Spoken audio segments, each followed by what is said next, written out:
இந்திய தொலைத்தொடர்பு நிறுவனமான பாரதி ஏர்டெல் பிரிட்டனில் உள்ள ஒரு நிறுவனத்தின் 24% பங்குகளை வாங்குகிறது.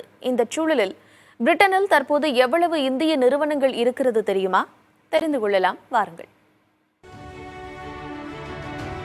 செல்வ செழிப்பு மிக்க இந்தியா சுமார் 90 ஆண்டுகள் பிரிட்டிஷ் ஆதிக்கத்தில் அடிமைப்பட்டு இருந்தது. ஆங்கிலேயர்கள் தங்களை முதலாளிகள் என இருமாப்புடன் அடையாளப்படுத்திக் கொண்ட காலம் அது. மிக நீண்ட போராட்டத்திற்கு பிறகே இந்தியாவிற்கு விடுதலை கிடைத்தது. சிறுக சிறுக வளர்ந்த இந்தியா இன்று உலக சந்தையே திரும்பி பார்க்கும் அளவிற்கு வேகமாக வளர்ந்து கொண்டிருக்கிறது. அதற்கு அடையாளமாகத்தான் நம்மை அடிமைப்படுத்திய பிரிட்டனிலேயே இந்திய நிறுவனங்கள் கோலோச்ச தொடங்கிவிட்டன. 2024ஆம் ஆண்டின் கணக்கின்படி பிரிட்டனில் இந்திய நிறுவனங்களுக்கு சொந்தமான 971 நிறுவனங்கள் உள்ளதாக கிராண்ட் தோர்டன் ஆய்வுகள் கூறுகின்றன. 2023ஆம் ஆண்டில் இந்திய நிறுவனங்களுக்கு சொந்தமாக 954 நிறுவனங்கள் இருந்திருக்கின்றன. அந்த வரிசையில் தற்போது இணைந்துள்ளது Bharathi Airtel.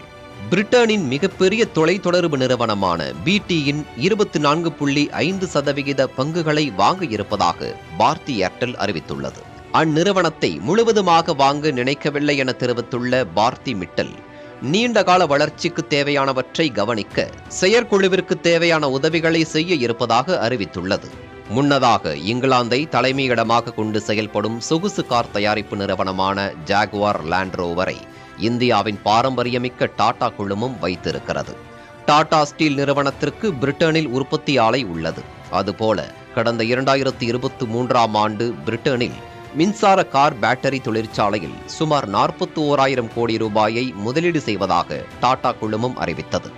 2019இல் Reliance brands limited 259 ஆண்டுகள் பழமையான ஹேம்லிசில் என்ற தொடர் சங்கிலி பொம்மைகள் விற்பனை ஷோரூம்களை வாங்கியது. 2021ஆம் ஆண்டு ரிலையன்ஸ் நியூ எனர்ஜி சோலார் நிறுவனம் பிரிட்டனின் பேட்டரி தொழில்நுட்ப நிறுவனமான ஃபேரடியனை தனதாக்கியது. இந்திய தகவல் தொழில்நுட்ப நிறுவனமான விப்ரோ இங்கிலாந்தின் மேலாண்மை ஆலோசனை நிறுவனமான கேப்கோவை வசப்படுத்தியது. பிரிட்டிஷ் மோட்டார் சைக்கிள் நிறுவனமான ராயல் என்ஃபீல்டு நிறுவனத்தை ஈச்சர் மோட்டார் குழுமத்தால் 1994ஆம் ஆண்டு வாங்கப்பட்டது. ராயல் என்ஃபீல்டு நிறுவனம் தற்போது சென்னையை தலைமையிடமாக கொண்டு செயல்பட்டு வருகிறது. இந்நிறுவனம் 1901ஆம் ஆண்டு இங்கிலாந்தில் தொடங்கப்பட்ட மிக பழமையான நிறுவனம்.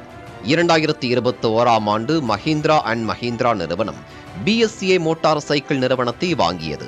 50 ஆண்டுகளாக செயல்படாமல் இருந்த நிறுவனத்தை வாங்கி உற்பத்தியை தொடங்கியது.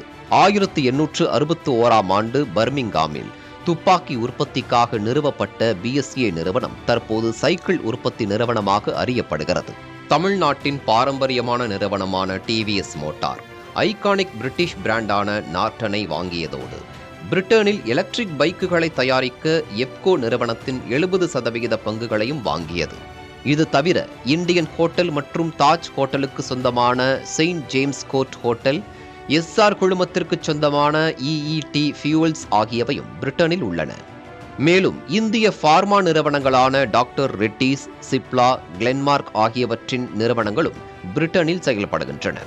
இந்திய தொழிலதிபர் அனில் அகர்வாலுக்கு சொந்தமான வேதாந்தா குழுமம் லண்டனை தலைமையிடமாக கொண்டு செயல்படுகிறது. இதைப்போல நிதி சேவை துறையிலும் 6% நிறுவனங்கள் இந்திய நிறுவனங்களுக்கு சொந்தமானவையாக உள்ளதாக புள்ளி விவரங்கள் கூறுகின்றன. புதிய தலைமுறைக்காக கௌசல்யா.